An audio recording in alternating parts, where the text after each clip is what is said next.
Assalamualaikum warahmatullahi ta'ala wabarakatuh. A'udzu billahi minasyaitonir rajim. Bismillahirrahmanirrahim. Alhamdulillahi rabbil alamin. Wassalatu wassalamu ala asyrafil anbiya'i wal mursalin. Sayyidina Muhammadin wa ala alihi wa sahbihi ajma'in. Allahumma rabbi syrah li sadri wa yassir li amri wahlul 'uqdatam min lisani yafqahu qawli. ولا حول ولا قوة إلا بالله العلي العظيم. اللهم انفعنا بما علمتنا وعلمنا ما ينفعنا وعلمنا ما جهلنا وذكرنا ما نسينا. اللهم يسر ولا تعسر، رب تمم بالخير. اللهم افتح علينا فتوح العارفين وفقنا توفيق الصالحين. اللهم لا سهل إلا ما جعلته سهلا وأنت تجعل الحزن إذا شئت سهلا. اللهم اجعلنا من السعداء المقبولين ولا تجعلنا من الأشقياء المردودين. اللهم صل وسلم وبارك على سيدنا محمد وعلى آله وصحبه أجمعين والحمد لله رب العالمين. InsyaAllah kita sambung balik pengajian kitab Bulughul Maram yang dikarang oleh Al-Imam Al-Hafiz Ahmad bin Ali bin Muhammad yang dikenali sebagai Imam Ibn Hajar Al-Asqalani, lahir pada tahun 773 Hijrah, wafat pada tahun 852 Hijrah, rahimahullahu subhanahu wa ta'ala, wa nafa'ana Allahu bi'ulumihi fid daraini amin. Sekarang ni kita masih lagi di dalam perbahasan bab haid, bab darah wanita. Hadis yang ke-8. Katanya, wa 'an Ibn Abbas radhiyallahu anhuma an Rasulillah sallallahu alaihi wasallam fil ladhi ya'ti imra'atahu wa hiya haid qal yatasaddaqu bidinarin aw binisfi dinar. Rawahu al-khamsah wa sahhahahu al-Hakim wa Ibn al-Qattan wa rajjaha ghayruhuma waqfah. Maksud hadis daripada Sayyidina Abdullah bin Abbas radhiyallahu ta'ala anhuma, daripada Rasulullah sallallahu alaihi wasallam mengenai orang yang bersetubuh dengan isteri yang sedang di dalam keadaan haid. Baginda bersabda, hendaklah ia bersedekah 1 dinar atau setengah dinar. Hadis ini diriwayatkan oleh 5 perawi: Imam Ahmad bin Hanbal, Imam Abu Daud, Imam Tirmidzi, Imam An-Nasa'i, Imam Ibn Majah. Imam Hakim An-Naisaburi dan Imam Ibn al-Qattan berpendapat bahawa hadis ini adalah sahih. Tetapi yang lain daripada mereka berdua mentarjihkan kedudukan hadis ini sebagai hadis mauquf, bukan hadis marfu'. Muslimin muslimat yang dirahmati oleh Allah Subhanahu wa taala. Dalam hadis ni Sayyidina Abdullah bin Abbas radhiyallahu ta'ala anhuma menceritakan siapa-siapa, orang lelaki lah siapa-siapa ni, dia bersetubuh dengan isteri dia ketika isteri dia sedang keluar darah haid, sama juga hukum sedang keluar darah nifas, maka dia kena bayar kifarat, dia kena bayar kafarah. Banyak mana dia kena bayar? 1 dinar ataupun separuh dinar. 1 dinar ataupun separuh dinar. 1 dinar banyak mana 1 dinar? 1 dinar ni menyamai 4.5 gram mah. Tu 1 dinar, berat 1 dinar. Jadi kita nak tahu berapa harga le ni, kita tanya token mah lah. Emas gereng berapa le ni? Okey, katakanlah emas gereng 160 sebagai contoh, 160 kali lah 4.25 gram. Lebih kurang tok mudah-mudah lah, tok mudah-mudah dalam 700 lah, lebih kurang. Jadi kalau orang setubuh isteri dia ketika isteri dia sedang keluar darah haid, maka dia kena bayar kifarat sebanyak lebih kurang dalam RM700. Ataupun dia bayar separuh dinar. Separuh dinar lebih kurang dalam 300.5. Wi ke siapa? Wi kepada fakir miskin lah, sedekah kepada fakir miskin. Muslimin muslimat yang dirahmati oleh Allah Subhanahu wa taala. Daripada hadis ni ada sebahagian daripada ulama, di antaranya dalam mazhab Hambali, Begitu juga mengikut pandangan Imam Syafi'i, pandangan dulu, bahawasanya bagi orang lelaki yang bersetubuh dengan isteri dia, ketika isteri dia sedang datang darah haid ataupun darah nifas, wajib dia kena bersedekah 1 dinar, 4.25 gram mah. Ketika darah sedang keluar, ketika darah banyak keluar, ketika darah kuat keluar, tapi kalau lemah dah hujung-hujung dah, wajib dia kena keluar sebanyak separuh dinar. Hak 1 dinar ketika darah sedang kuat keluar. Ketika darah slow dah, penghujung dah, wajib dia kena sedekah sebanyak separuh dinar. 1 dinar dengan separuh dinar, kita kabalah lebih kurang nilai yang dia. 1 dinar 4.25 gram mah. Kita nak tahu harga berapa, pergi jumpa dengan token mah lah. Tanya harga pasaran berapa, tak sama hari ni dengan esok tak sama. Esok dengan lusa tak sama. Mah ni Kang, dia mah turun naik lah. Kita tanya token mah lah. Muslimin muslimat yang dirahmati oleh Allah Subhanahu wa taala. Okey. Semua kita tahu bahawasanya perempuan yang keluar darah haid, keluar darah nifas, diharamkan kepada suami dia bersetubuh dengan dia. Itu kita kena ingat, tanpa ada khilaf di kalangan ulama, ijma'. Sehingga kan ulama menyebut kalau sekiranya orang tu mengatakan halal boleh bersetubuh dengan isteri ketika isteri sedang keluar darah haid, sedang keluar darah nifas, maka dia terkeluar daripada agama Islam. Kerana benda tu adalah benda qat'i yang disebut secara jelas dalam Al-Quranul Karim dan dalam hadis Nabi sallallahu alaihi wasallam. Allah Subhanahu wa taala kata dalam Quran, "Wa yas'alunaka 'anil mahid قل هو أذى فاعتزلوا النساء في المحيض ولا تقربوهن حتى يطهرن." Allah Subhanahu wa taala kata dalam Quran, mereka itu bertanya kepada engkau ya Muhammad tentang darah haid. Katalah kepada mereka, darah haid ni adalah kotor, maka mu kena jauhi perempuan ketika perempuan keluar darah haid. Mu kena jauhi perempuan ketika perempuan keluar darah haid. Tapi apabila perempuan tu bersih, maka bolehlah mu mendatangi mereka tempat hak yang Allah Subhanahu wa taala izinkan mu mendatangi mereka. Jadi daripada ayat ni sepakat ulama, ijma' ulama mengatakan bersetubuh dengan isteri yang keluar darah haid, sama juga keluar darah nifas, hukum dia adalah haram. Okey. Tiba-tiba orang tu buat juga, hukum dia adalah haram. Dia ada beberapa kemungkinan. Kemungkinan yang pertama adalah tak tahu, tak sedar. Mungkin isteri dia tak sedar dan dia pun tak tahu. Okey, kalau tak sedar, tak tahu, maka tak ada masalah, dimaafkan. Dimaafkan. Tak tahu nak buat mana. Nabi sallallahu alaihi wasallam bersabda dalam hadis yang diriwayat oleh Imam Ibn Majah, Imam Baihaqi dan beberapa orang ulama hadis yang lain, kata Nabi sallallahu alaihi wasallam, "Innallaha tajawaza an ummatil khata'a wan nisyan wa mastukrihu alaih." Allah Subhanahu wa taala memaafkan kepada umat Rasulullah apabila berlaku sesuatu kesalahan secara tersalah. Berlaku kesalahan secara terlupa ataupun terpaksa. Ada orang paksa buat, lepas tu dimaafkan. Jadi kalau bersetubuh dengan isteri dalam keadaan isteri sedang keluar darah haid, keluar darah nifas, tanpa disedari, terlupa, maka hak tu dimaafkan.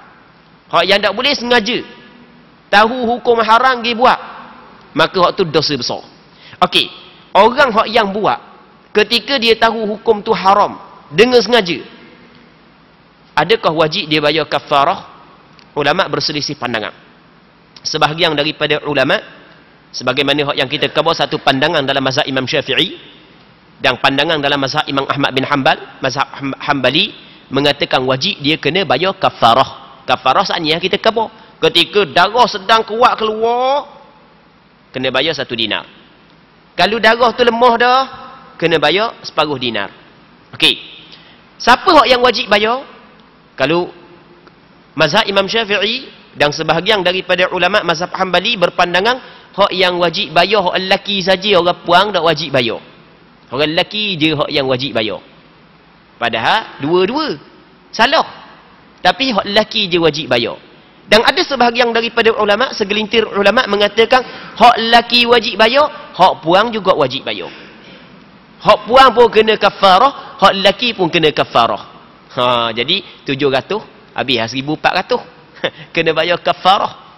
Kerana dia telah melakukan dosa tersebut. Okey, itu pandangan siapa? Pandangan sebahagian daripada ulama. Namun majoriti ulama berpandangan bahawasanya tidak wajib kepada orang yang bersetubuh dengan isteri dia ketika isteri datang darah haid, darah nifas, tidak wajib dia bayar kafarah. Itu menurut pandangan majoriti ulama. Dan pandangan ni adalah pandangan mu'tamad di dalam mazhab Imam Syafi'i. Pandangan yang difatwakan dalam mazhab Imam Syafi'i, begitu juga mazhab Malik, mazhab Maliki, pandangan Imam Abu Hanifah, dan satu riwayat daripada Imam Ahmad bin Hanbal bahawasanya tidak wajib bayar kafarah. Sebab dia tak wajib, hadis ada ni, ulama berselisih pandangan pada menilai hadis ni. Ramai ulama mengatakan hadis ni bukanlah hadis yang kuat. Hadis ni hadis dhaif. Di antaranya Imam Baihaqi, di antaranya Imam Nawawi mengatakan hadis ni adalah hadis dhaif. Oleh kerana sebahagian daripada ulama melihat kepada bahawasanya hadis ni adalah hadis dhaif, maka tidak boleh menjadikan hadis ni sebagai dalil untuk mengeluarkan harta seseorang daripada milik dia. Jadi kalau kita wajibkan kepada dia bersedekah, jadi dia kena keluar harta dia daripada milik dia, maka tidak boleh nak sandar kepada pandangan hadis yang dhaif. Walau bagaimanapun, pandangan mazhab Imam Syafi'i kata walaupun tidak wajib, pandangan mu'tamad, walaupun tidak wajib, tetapi disunatkan bagi orang yang melakukan kesalahan tersebut bersedekah, membayar kafarah sebanyak 1 dinar kalau dia bersetubuh ketika darah sedang kuat keluar, tengah kuat keluar, kena wajib, kena sunat dia bayar 1 dinar 4.25 gram emas kepada fakir miskin. Adapun kalau darah tu lemah dah keluar, maksudnya penghujung dah haid, maka disunatkan kepada dia bersedekah sebanyak separuh dinar. Separuh dinar. Muslimin muslimat yang dirahmati oleh Allah Subhanahu wa taala. Okey, ni benda yang perlu kita kena tahu. Tapi kita kena ingat, perbuatan ni sama ada mengikut pandangan yang mengatakan wajib kena bayar kafarah ataupun pandangan yang mengatakan tidak wajib bayar kafarah, sepakat ulama mengatakan wajib kepada lelaki dan perempuan tersebut bertaubat kepada Allah Subhanahu wa taala atas kesalahan itu. Bukan bersetubuh dengan isteri ketika isteri datang uzur adalah dosa besar. Dia bukan dosa kecil, termasuk dosa besar. Kerana benda tu adalah dilarang oleh agama dalam Quran. Allah Ta'ala sebut larangan tersebut dalam Al-Quranul Karim. Larangan yang disebut dalam Al-Quranul Karim, dalam hadis Nabi sallallahu alaihi wasallam, banyak hadis yang melarang hal tersebut. Maka kata ulama, larangan tersebut adalah larangan dosa besar. Jadi orang yang melakukan hal tersebut, sepakat ulama mengatakan wajib dia kena bertaubat kepada Allah Subhanahu wa taala. Cuma yang berlaku khilaf adalah wajib tak dia kena bayar kafarah ataupun tidak. Pandangan mu'tamad dalam mazhab Imam Syafi'i, begitu juga pandangan majoriti ulama, tak wajib dia bayar kafarah. Cuma hukum dia sunat sahaja agar dia terkeluar daripada khilaf ulama. Okey, habis. Muslimin muslimat yang dirahmati oleh Allah Subhanahu wa taala. Hadis seterusnya. Wa an Abi Sa'id al-Khudri radhiyallahu anhu qala Rasulullah sallallahu alaihi wasallam, alaysa idza hadatil mar'atu lam tusalli wa lam tasum, muttafaqun alaih, fi haditsin tawil. Maksudnya daripada Abu Sa'id al-Khudri, seorang sahabat Rasulullah sallallahu alaihi wasallam. Pernah kita cerita secara ringkas sebelum daripada ni tentang dia. Rasulullah sallallahu alaihi wasallam bersabda, bukankah apabila seorang perempuan yang datang haid, ia tidak boleh sembahyang dan tidak boleh berpuasa. Hadis ini diriwayatkan oleh Imam Bukhari dan Muslim dalam hadis yang panjang. Hadis ini hadis panjang. Cuma dia ambil sikit aja. Kata Rasulullah, bukankah perempuan ketika datang haid tidak boleh sembahyang, tidak boleh puasa? Ya, perempuan ketika datang haid, ketika datang nifas, tidak boleh dia sembahyang, tidak boleh dia puasa. Bahkan hukum sembahyang, hukum puasa bagi perempuan yang keluar darah haid adalah haram dengan kesepakatan ulama tanpa ada khilaf. Tu kita kena ingat. Jangan buat warak orang puan. Jangan buat warak dak kena tepat. Ketika keluar darah haid, tebal nak sembahyang, tebal nak puasa. Jangan buat warak Sepakat ulama mengatakan hukum dia adalah haram tanpa ada khilaf, ijma'. Ijma' ulama mengatakan sembahyang dan puasa bagi perempuan yang haid adalah dilarang oleh agama. Hukum melakukan sembahyang, mengerjakan sembahyang, mengerjakan puasa ketika perempuan sedang keluar darah haid adalah haram, dosa besar, tidak boleh dia buat. Jadi apabila datang darah haid, datang darah nifas, tak boleh dia puasa, tak boleh dia sembahyang. Okey, ni sepakat ulama. Walaupun asal sembahyang adalah rukun Islam. Asal sembahyang adalah tiang agama. Asal puasa adalah rukun Islam.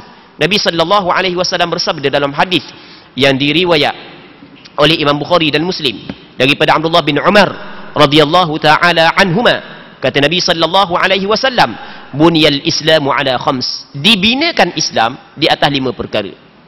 Yang pertamanya syahadatu an la ilaha illallah wa anna muhammadar rasulullah wa iqamus salah wa ita'uz zakah wa hajjul bait wa shaum ramadan. Yang pertamanya mengucap 2 kalimah syahadah, seterusnya mendirikan sembahyang, dan di antaranya adalah puasa pada bulan Ramadan.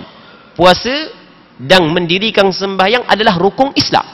Menjadi kewajipan ke atas setiap mukallaf mengerjakan sembahyang, mengerjakan puasa, melainkan kepada perempuan yang keluar darah haid dan perempuan yang keluar darah nifas, tidak boleh dia sembahyang, tidak boleh dia puasa.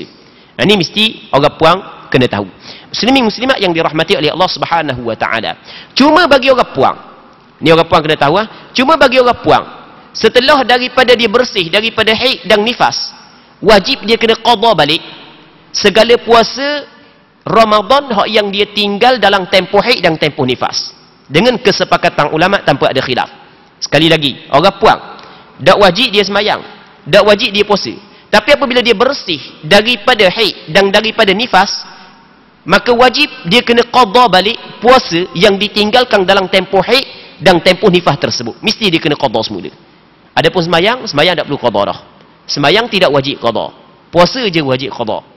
Dalilnya hadis yang diriwayat oleh Imam Bukhari dan Muslim daripada Mu'adzah bin Abdullah Al-Adawiyah, yang mana Mu'adzah bin Abdullah Al-Adawiyah dia mari tanya kepada Aisyah radhiyallahu taala anha. Dia khabar kepada Aisyah, ma balul haid taqdi as-shaum wa la taqdi as-salah? Kenapa kau perempuan yang haid dia kena qada balik puasa, dia tidak perlu qada sembahyang? Lalu Aisyah kata gini, aharuriyatun anti? Mu ni daripada puak khawarij haruriyah ke? Mu nak tanya hal lagu tu? Kata Mu'adzah, lastu biharuriyah walakinni as'al. Aku bukanlah haruriyah, cuma aku nak tanya je. Lalu tu kata Aisyah, kana yusibuna dhalik. Dulu kami di zaman Rasulullah keluar darah haid, fa nu'maru biqada'is shaum wa la nu'maru biqada'is salah. Rasulullah memerintahkan kepada kami supaya kami qada balik puasa yang ditinggalkan dalam tempoh haid, tapi Rasulullah sallallahu alaihi wasallam tidak suruh kami qada balik sembahyang. Jadi hak yang membezakan di antara qada sembahyang dan qada puasa adalah Nabi sallallahu alaihi wasallam hak yang meletakkan perbezaan. Jadi Rasulullah suruh qada balik puasa hak yang ditinggalkan dalam tempoh haid dan nifas, manakala sembahyang hak yang ditinggalkan dalam tempoh tersebut tidak perlu qada semula. Muslimin muslimat yang dirahmati oleh Allah Subhanahu wa taala. Sebab itulah kalau kita buka dalam kitab fiqh, di antara syarat sah puasa, dia ada syarat wajib, syarat sah. Di antara syarat sah puasa, begitu juga syarat wajib puasa adalah perempuan tu mesti suci daripada haid dan nifas. Di antara syarat sah sembahyang, di antara syarat wajib sembahyang, mesti perempuan tu bersih suci daripada haid dan nifas. Perempuan yang keluar darah haid, keluar darah nifas, tak wajib dia sembahyang, tak wajib dia puasa. Perempuan yang keluar darah haid, keluar darah nifas, tak sah dia sembahyang dan tak sah dia puasa. Puasa dia tidak sah, sembahyang tidak sah. Bukan setakat tak wajib, bukan tak sah. Kalau buat juga, hukum dia adalah haram. Bahkan kalau sekiranya datang haid pada satu juzuk saja daripada siang hari, batal puasa dia. Ada terjadi kepada sebahagian daripada orang puang. Pada bulan Ramadan dia puasa, tapi sebelum daripada terbenam matahari, sebelum daripada masuk buka, waktu buka, tiba-tiba darah keluar 5 minit lagi. 5 minit lagi nak buka, tubik darah, tepuk dahi gitu dia, Allah kena qada pula 5 minit lagi. Kalau dak tubik 5 minit ni, gak tergelam matahari baru tubik, selesai puasa dia, sah dah. 5 minit lagi, 2 minit lagi, seminit lagi nak tergelam matahari, tiba-tiba tubik darah, maka puasa dia pada hari tersebut tidak sah. Tak perlu tepuk kepala lah, tak perlu tepuk dahi orang puang. Tuhan nak bagi pahala tu, nak agak mu puasa suka rela malah dah. Tuhan wajib lah. Tuhan nak bagi pahala tu, kadang-kadang Tuhan bagi pahala dengan secara terpaksa. Okey, ni di antaranya. Okey, Tuhan nak bagi pahala tu biarlah, tak apalah. Tak apalah, sabarlah dalam melaksanakan perintah Allah Subhanahu wa taala. Di antara perintah Allah taala adalah qada balik puasa hak yang batal kerana keluar darah penghujung siang hari. Dia kena qada balik. Muslimin muslimat yang dirahmati oleh Allah Subhanahu wa taala. Adapun sembahyang, kena ingat sembahyang tak wajib orang puang qada semula setiap sembahyang hak yang ditinggal dalam tempoh haid. Cuma cuma kena ada sebut satu benda. Andai kata darah haid berhenti di dalam waktu sembahyang, darah haid berhenti dalam waktu sembahyang, maka diwajibkan kepada perempuan sembahyang hak yang darah haid berhenti dalam waktu tersebut. Okey, kita sembahyang ada 5 zuhur, asar, maghrib, isyak, subuh. Kalau darah haid berhenti dalam waktu zuhur, masih lagi berbaki waktu zuhur, maka wajib orang puang tu kena mandi dan sembahyang zuhur tu. Kalau darah haid berhenti dalam waktu asar, wajib dia mandi dan sembahyang asar tu. Darah haid berhenti dalam waktu maghrib, wajib dia mandi dan sembahyang waktu maghrib tu. Isyak sama juga, subuh sama juga. Ada orang puang kalau zuhur, asar, maghrib, isyak tak ada masalah, subuh buat masalah sikit. Subuh malah nak bangun. Biar kata qada. Sedap dia, mana boleh. Kita mesti kena sembahyang setiap sembahyang dalam waktu dia. Tak boleh buat qada lagu tu. Allah Taala kabur dalam Quran tu, fawailul lil musallin alladhina hum an salatihim sahun. Maka celaka bagi orang sembahyang hak yang sahun, yang lalai mereka itu daripada sembahyang mereka. Apa maksud sahun? Alladhina hum an salatihim sahun, hak yang lalai daripada sembahyang ni. Okey, Abdullah bin Abbas ketika dia mentafsirkan ayat ni, dia kata lagu mana? Ai alladhina yuakhiruna as-salata an awqatihim, orang hak yang melewatkan sembahyang daripada waktu dia. Maksudnya dia sembahyang tapi keluar waktu dengan sengaja tanpa ada uzur syar'i, maka hukum dia adalah haram. Dia telah melakukan dosa besar yang wajib dia kena bertaubat. Tu kita kena ingat. Jadi bangun subuh biarlah kat giah, dak puas lagi tidur, padahal tidur start daripada pukul apa lagi, dak puas lagi tidur. Bangun tu biar kat giah qada pukul 8, kat giah qada pukul 9. Tak boleh. Awak main begitu pula bab sembahyang ni, tak boleh. Hukum dia adalah haram. Salah kita melewatkan sembahyang sampai keluar daripada waktu tanpa ada uzur syar'i, hukum dia adalah haram. Tak boleh buat lagu tu. Okey, satu benda. Yang kedua yang perlu kita kena sentuh lagi. Kata ulama, bahkan kalau sekiranya darah tu berhenti pada penghujung waktu, sekadar satu rakaat. Okey, satu rakaat berapa minit kalau kita sembahyang satu rakaat? Seminit ke 5 minit sembahyang? Doa lalu sembahyang serakaat 5 minit. 4 rakaat baru 5 minit. Kalau 5 minit satu rakaat, kalau mendapat rakaat pergi 20 minit. Allah Rabbi. 20 minit. Mana ada orang sembahyang dah ni 20 minit. Kalau tu imam nak suruh baca cepat lagi kalau sembahyang jemaah. Kalau tu imam baca rakaat pertama wal asri, rakaat yang kedua inna a'tainakal kautsar, rasa sedap aja. Kalau panjang-panjang sikit, Allah Rabbi ngiling. Rajinnya kita sembahyang. Jadi sembahyang satu rakaat kalau golik lah. Kita tak kata bakal surah panjang, tak bakal surah pendek sangat, golik-golik 1 minit lah satu rakaat. Okey. Orang puang, kalau darah berhenti pada penghujung waktu yang mana masih lagi berbaki sekadar satu rakaat. Satu rakaat masih lagi berbaki satu rakaat. Maksudnya masih lagi berbaki sekadar seminit. Katakanlah zuhur ni habis pukul berapa? Contohlah kita kata pukul 4.30 contoh. 4.29 tinggal seminit lagi darah berhenti. Tak ada dah darah. Maka wajib kepada perempuan tersebut mandi dan sembahyang zuhur. Sebab dia sempat waktu satu rakaat. Dalilnya Nabi sallallahu alaihi wasallam bersabda dalam satu hadis yang sahih, kata Rasulullah, man adraka rak'atan minas salati faqad adraka as-salah. Sesiapa yang sempat satu rakaat daripada sembahyang, maka sesungguhnya dia dang sembahyang tu. Kalau dang satu rakaat, dang sembahyang. Sebab itulah kata ulama, kalau darah berhenti pada penghujung waktu, tinggal satu rakaat lagi, seminit lagi, maka wajib dia kena sembahyang waktu tersebut. Itu kena tahu. Orang lelaki ni kena ambil tahu masalah ni. Sebab orang lelaki ketua dalam keluarga. Ni di antara fardu ain yang diwajibkan kepada orang puang. Menjadi kewajipan kepada suami aja bini dia. Menjadi kewajipan kepada ayah aja anak puang dia. Jangan walak gitu, tak boleh. Ni adalah kewajipan kita sebagai suami dan kita sebagai ayah. Muslimin muslimat yang dirahmati oleh Allah Subhanahu wa taala. Allah Rabbi. Jadi yang keduanya adalah kita kena tahu sekiranya darah berhenti di dalam waktu yang mana masih lagi berbaki waktu tersebut 1 rakaat, maka sepakat ulama mengatakan wajib dia kena sembahyang waktu tersebut. 2. Yang ketiga, kalau dok dang dah 1 rakaat, dok dang dah 1 rakaat, dang qada takbiratul ihram, Allahu akbar 2 saat sebagai contoh, Allahu akbar 2 saat sebagai contoh, 2 saat nak habis waktu, tiba-tiba darah berhenti. Apakah hukum? Wajib tak dia semayang tersebut? Maka di sini ulama berselisih pandangan. Ada kata sebahagian ulama kata tak wajib dia semayang, manakala sebahagian yang lain kata wajib semayang. Pandangan mu'tamad dalam mazhab Imam Syafi'i, pandangan jadi fatwa dalam mazhab Imam Syafi'i adalah wajib juga dia sembahyang waktu tersebut, walaupun dia sempat ketika habis darah qada takbiratul ihram. Sebab tu kalau kita buka dalam mana-mana kitab mazhab Imam Syafi'i, dia akan sentuh masalah ni. Kalau kita dang dipanggil habis mani' ataupun hilang mani', ya, dalam istilah ulama dipanggil zawalul mani', hilang mani'. Mani' ni perkara yang menghalang kewajipan sembahyang, hilang. Sedangkan masih berbaki daripada waktu sembahyang qada takbiratul ihram, pandangan yang mu'tamad dalam mazhab Imam Syafi'i, wajib dia kena sembahyang tersebut. Okey, orang puan kena tahu. Yang ketiga, yang keempat, ni satu benda lagi, muslimin muslimat yang dirahmati oleh Allah Subhanahu wa taala. Yang keempatnya, ni penting, orang puan kena ambil tahu masalah ni. Andai kata darah tu berhenti pada waktu yang kedua, yang mana waktu kedua boleh jamak dengan waktu pertama. Waktu kedua boleh jamak dengan waktu pertama. Maksud dia, okey, kita kena pergi bab masalah jamak dulu. Kita ada bab jamak sembahyang.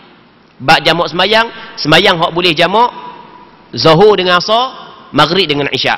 Subuh tak boleh jamak. Subuh tak boleh jamak. Walaupun ada orang kita jamak. Jamak. Ada orang kita jamak subuh.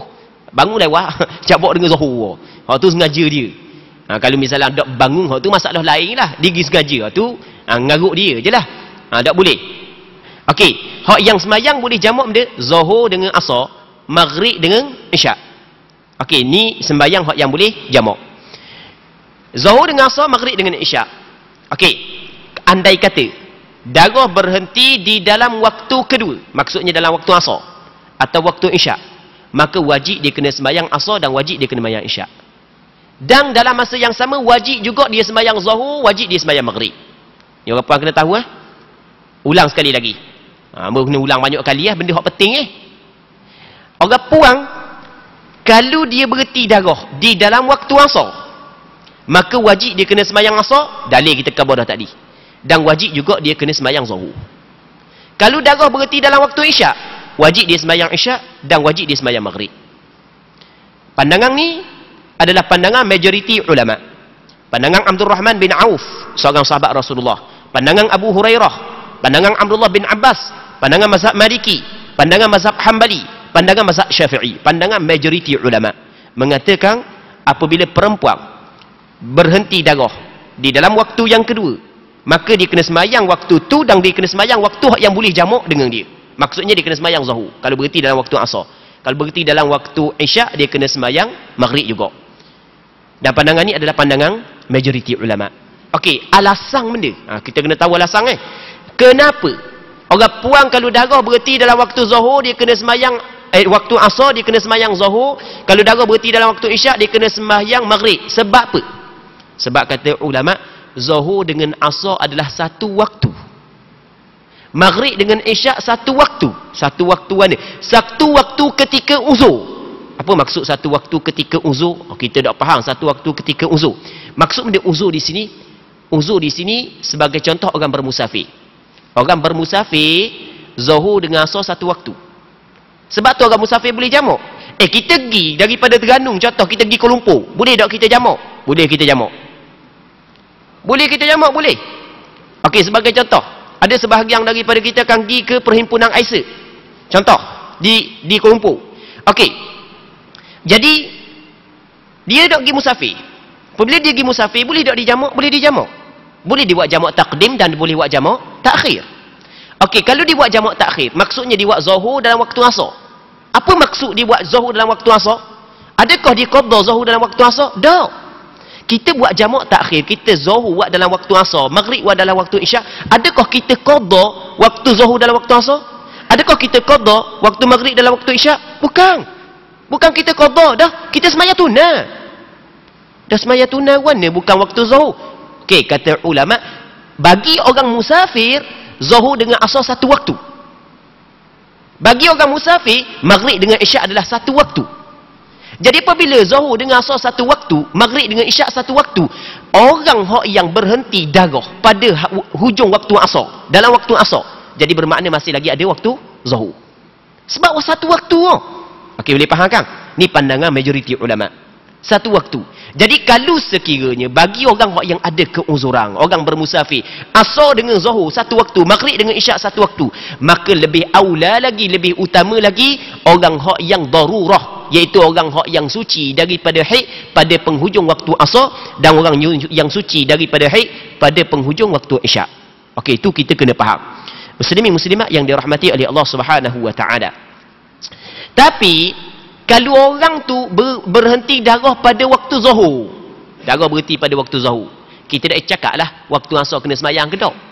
Dah waktu asar kena semayang jugalah sebab dia boleh jamak dengan waktu zuhur. Dah cakap dah lah. Sebab benda dah cakap dah, oleh kerana zuhur berhenti darah, dalam asar tak ada darah, kena semayang lah. Okey, boleh faham kan? Dah setulah masalah. Dah asar boleh jamak kan, jadi wajib kau semayang asar. Mudak khabar pun orang tahu belaka dah tak ada darah, memang wajib kena semayang. Sebab mesti masalah ni, sebab ada juga sebahagian daripada orang, dia ketika dia membincang isu ni, dia tersilap. Dia kata kalau orang berhenti darah dalam waktu asar, wajib dia kena sembahyang zuhur dengan asar. Kalau waktu berhenti darah dalam waktu zuhur, wajib kena sembahyang zuhur dan asar. Tak perlu khabar dah kalau berhenti dalam waktu zuhur. Dah berhenti dalam waktu zuhur, asar tak ada darah dah, cakap bab dia lagi. Tak ada darah, tak ada dah perkara yang menghalang kewajipan sembahyang. Okey, itu kena faham. Begitu juga ada juga orang yang dia duduk khabar, dia tidak memahami dalam masalah ni. Dia kata kalau berhenti darah dalam waktu maghrib, kena semayang asar. Kalau berhenti darah dalam waktu asar, kena semayang zuhur. Kalau berhenti darah dalam waktu maghrib, dia kena semayang asar. Itu tak betul. Tidak ada seorang ulama pun yang menyebut kalau orang tu berhenti darah dalam waktu maghrib, dia kena semayang maghrib dengan asar. Tak ada. Kerana maghrib dengan asar tidak boleh dijamak. Sebab kita khabar dah alasan dia kena sembahyang zuhur kalau berhenti darah dalam waktu asar. Okey, itu kita kena faham. Muslimin muslimat yang dirahmati oleh Allah Subhanahu wa taala. Okey, itu di antara perkara yang penting yang perlu diketahui oleh perempuan. Ada orang lelaki kena tahu juga supaya boleh khabar ke bini dia. Lama kan kita ingat lepas dah bahagian kita dok khabar bab fardu ain, rupa banyak lagi hak yang orang puan kita buat dak betul. Jadi kalau orang puang lepas-lepas dah ada dak semayang waktu tersebut, maka dia kena qada balik. Tu kita kena ingat, dia kena qada balik. Muslimin muslimat yang dirahmati oleh Allah Subhanahu wa taala. Jadi dak tahu kalau dak tahu banyak mana, agak-agak lah. Agak-agak. Tu hak yang lebih baik kerana pandangan majoriti ulama mengatakan wajib dia kena sembahyang kalau dia berhenti darah dalam waktu asar, dia kena sembahyang asar dan zuhur. Begitu juga waktu berhenti darah dalam waktu maghrib, dia kena sembahyang maghrib dan berhenti darah dalam waktu isyak, dia kena sembahyang isyak dan maghrib. Selagi kita kena sebut kalau dia berhenti darah dalam waktu subuh. Berhenti darah dalam waktu subuh. Ni kena kesetuh juga. Selagi. Hamba nak setuh ni sebab baru ni ada tersebarlah dalam WhatsApp penulisan berkenaan dengan benda ni. Memang jelas benda tu adalah salah. Walaupun disebar oleh sebahagian daripada para asatidah, itu adalah salah. Dia kata lagu mana kalau darah berhenti dalam waktu subuh, maka wajib orang tu kena sembahyang isyak sekali dengan maghrib. Sebenarnya itu adalah tidak betul. Muslimin muslimat yang dirahmati oleh Allah Subhanahu wa taala, kalau darah berhenti dalam waktu subuh, yang wajib dia kena sembahyang subuh saja. Isyak tak perlu kerana isyak dengan subuh tidak boleh dijamak. Itu kita kena ingat. Cuma macam pernah kita cerita sebelum ni, kalau dia yakin darah berhenti pada penghujung waktu isyak, maka wajib dia kena sembahyang isyak dan maghrib. Kalau dia yakin darah berhenti dalam waktu subuh, jadi bermakna dalam waktu isyak ada darah, maka tak wajib dia sembahyang isyak, tak wajib dia sembahyang maghrib, yang wajib dia sembahyang subuh. Dia ada lagi masalah.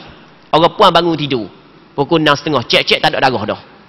Allahu Rabbi, pukul 6.30 tak ada darah dah, cek. Ada kemungkinan darah baru berhenti. Ada kemungkinan darah berhenti sebelum daripada subuh. Kalau yakin darah baru berhenti, bermakna hak wajib sembahyang subuh saja, sembahyang maghrib isyak tak wajib sembahyang.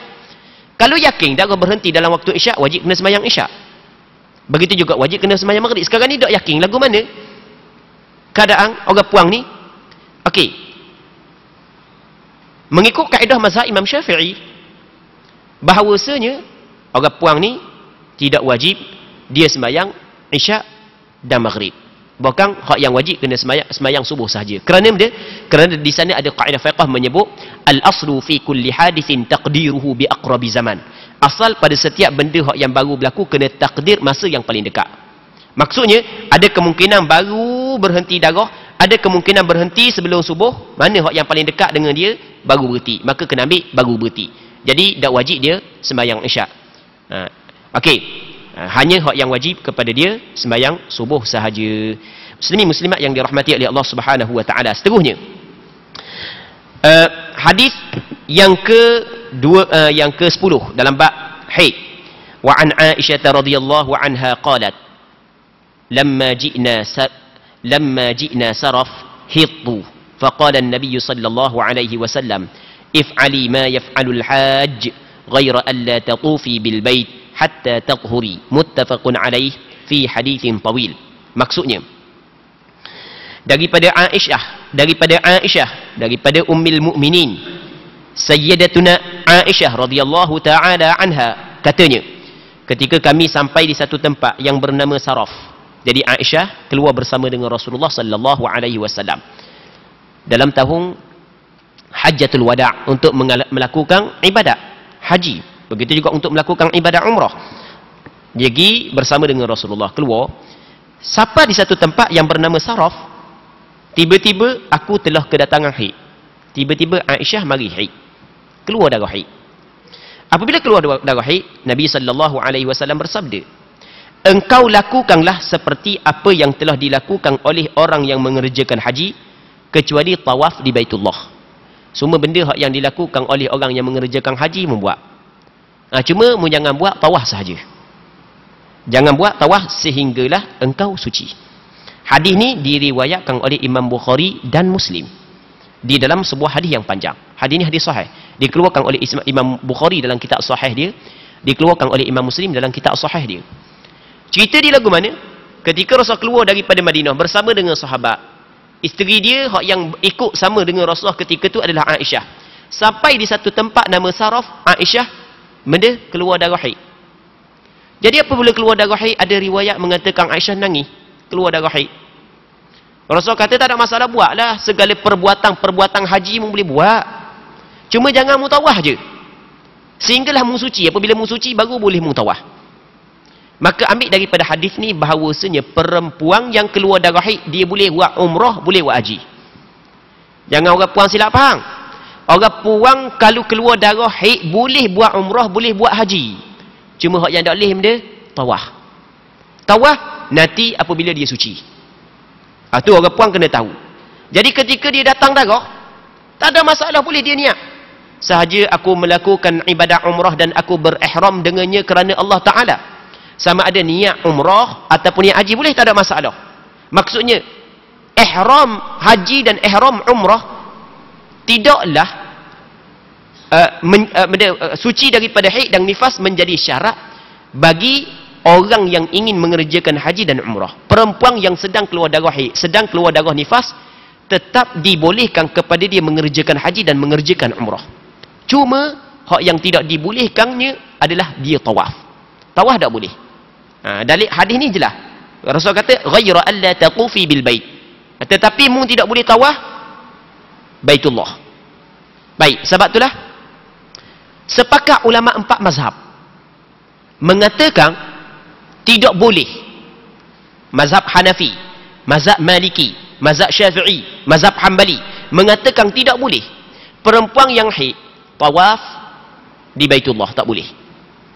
Cuma majoriti ulama mazhab Maliki, mazhab Syafi'i, mazhab Hanbali mengatakan tawaf tu adalah syarat sah. Tak silap. Sekali lagi, sepakat ulama 4 mazhab mengatakan tidak boleh perempuan yang keluar darah haid, keluar darah nifas melakukan tawaf tanpa ada khilaf. Sepakat 4 mazhab. Cuma mazhab Maliki, mazhab Syafi'i dan Hanbali mengatakan suci daripada haid dan suci daripada nifas adalah syarat sah tawaf. Maksudnya kalau orang puang tu tawaf, tak sah tawaf dia. Okey, boleh faham?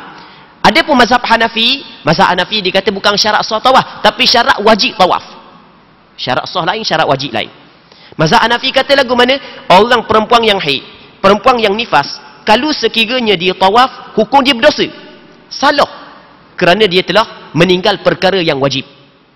Sebab di antara syarat wajib tawaf adalah mesti kena suci daripada haid dan nifas. Tapi tawaf dia sah. Gitu dalam mazhab Hanafi. Tawaf dia sah.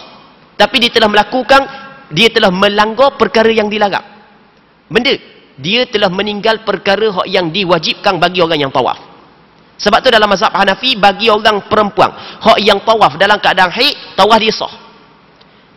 Tapi kalau dia masih lagi berada di Mekah, wajib dia kena ulang balik tawaf. Kalau dia keluar dah daripada Mekah, tawaf dia sah. Haji dan umrah dia selesai. Cuma wajib dia kena bayar dam. Dia kena sembelih seekor unta. Itu dalam mazhab Hanafi. Muslimin-muslimat yang dirahmati oleh Allah Subhanahu wa taala. Cuma di sana ada pandangan segelintir. Yang pandangan ni jelas menyalahi hadis. Pandangan yang diterjih oleh siapa? Syekh Ibn Taymiyah, Syekh Ibn Al-Qayyim rahimahumullah subhanahu wa ta'ala, yang mengatakan boleh kepada orang yang haid dan orang nifas tawaf. Tapi pandangan ni adalah pandangan hak yang lemah kerana bercanggah dengan hadis yang diriwayat oleh Imam Bukhari dan Muslim. Muslimin muslimat yang dirahmati oleh Allah Subhanahu wa taala. Ini di antara benda hak yang penting yang perlu diketahui oleh orang hak yang ingin mengerjakan haji dan umrah. Seterusnya, hadis berikutnya, wa an Muadz bin Jabal radhiyallahu anhu annahu sa'ala an-nabiy sallallahu alaihi wasallam ma yahillu. Okey, kita nak sebut lagi masalah orang yang melakukan tawaf. Kita kena sebut juga. Katakanlah, sebelum daripada kita baca hadis seterusnya, kita rasa hadis ini kita tangguh pada minggu lain dah. Sebab kita penghujung waktu dah. Kita nak sebut satu benda lagi. Katakanlah seorang saat itu datang haid. Apabila dia datang haid, dia pun niat buat umrah. Sampai di Mekah dia tidak boleh tawaf, dia tunggu dulu lah. Duduk, tak ada masalah, tunggu. Cuma jangan dia melakukan patah larang lah. Tak boleh lah. Nak bersama dengan suami, tak boleh. Kalau orang puang, nak tutup muka, tak boleh. Orang puang lah, orang lelaki tak ada haid. Orang puang ni, tak boleh nak tutup muka. Tak boleh nak pakai minyak atar. Tak boleh nak buang rambut. Hak lain tak ada masalah lah. Patah larang dia kena jagalah. Sampai selesai sehingga dia bertahallul. Okey, dia tunggu lah 2 hari ke 3 hari ke 4 hari ke 5 hari. Apabila bersih saja darah, tak ada tubik darah, turun tawaf. Tanpa perlu tunggu sehari semalam. Tunggu tawaf. Turun tawaf. Kalau darah mari mula lepas daripada tu, maka ulama berselisih pandangan pada menentukan tawaf dia sah ke tak. Mazhab Hanafi, mazhab Syafi'i kata tak sah tawaf dia. Sebab darah mari mula. Tapi ada pandangan yang kedua dalam mazhab Syafi'i mengatakan sah. Dan begitu juga pandangan dalam mazhab Maliki, mazhab Hanbali mengatakan sah. Tak ada masalah dia ambil pandangan yang mengatakan sah. Tambah-tambah kita duduk di Mekah ni bukan duduk lama, duduk sekejap je. Duduk berapa hari? Mungkin hari, mungkin 7 hari. Sekejap je duduk Mekah kalau bagi orang yang melakukan umrah. Okey, ambil pandangan tersebut. Apabila berhenti darah, walaupun darah mari mula, maka tempoh tersebut dihukumkan sebagai suci. Dan pandangan ni adalah pandangan yang kedua dalam mazhab Imam Syafi'i yang dikenali sebagai qaulul laqati ataupun dipanggil qaulut talfiq. Tak ada masalah. Tanpa perlu tunggu sehari semalam. Muslimin muslimat yang dirahmati oleh Allah Subhanahu wa taala. Hadis teguhnya, wa an Muadz bin Jabal radhiyallahu anhu annahu sa'ala an-nabiy sallallahu alaihi wasallam ma yahillu lirrajuli min imra'atihi wa hiya haid faqala ma fawqa al-izar. Rawahu Abu Dawud wa dha'afah. Okey. Maksud hadis daripada Sayyidina Muadz bin Jabal radhiyallahu anhu, sesungguhnya beliau bertanya kepada Nabi sallallahu alaihi wasallam, apakah yang diharuskan bagi seorang lelaki terhadap isterinya yang sedang dalam keadaan haid? Lalu baginda bersabda, bahagian atas daripada bahagian kainnya. Yakni bahagian atas pusat, lepas tu bawah lutut. Daripada pusat ke atas, lutut ke bawah. Hal ni kita bincang dah pada minggu lepas. Hadis ni diriwayat oleh Imam Abu Daud dan beliau berpendapat bahawa hadis ini adalah hadis dhaif. Jadi hadis ni dinilai dhaif oleh sebahagian daripada ulama. Namun walaupun hadis ni dhaif, tapi kena ingat bukan mesti hadis dhaif dia terus tidak boleh kita nak pakai. Bahkan hadis ni walaupun dhaif, kata ulama, dia ni adalah hasan li ghairi. Maksud adalah hasan li ghairi, di sana ada hadis yang lain yang menguatkan hadis ni. Dalam riwayat Imam Abu Daud ada riwayat yang kedua. Ni riwayat dhaif, sepatutnya dia kena buat mari riwayat selagi Imam Ibn Hajar buat mari riwayat yang kuat. Dia ada riwayat yang kedua juga diriwayat oleh Imam Abu Daud daripada Haram bin Hakim, daripada pak saudara dia. Yang mana pak saudara dia khabar bahwasanya dia tanya Rasulullah sallallahu alaihi wasallam, ma yahillu li min imraati wa hiya haid. Dia tanya kepada Rasulullah tentang suatu yang halal kepada suami daripada perempuannya ketika perempuan dia datang darah haid. Lalu kata Rasulullah, laka ma fawqal izar, halal bagimu apa yang berada di atas kain. Jadi hadis yang kedua yang diriwayat oleh Imam Abu Daud daripada Haram bin Hakim daripada pak saudara dia adalah hadis sahih.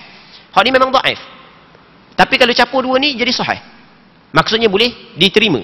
Okey, sebab itulah mengikut pandangan majoriti ulama, apabila orang puang tu datang haid, maka suami dia boleh istimta', mengambil kesedapan, mengambil keseronokan daripada tubuh isteri dia. Tapi selain daripada kawasan yang di antara pusat dengan lutut.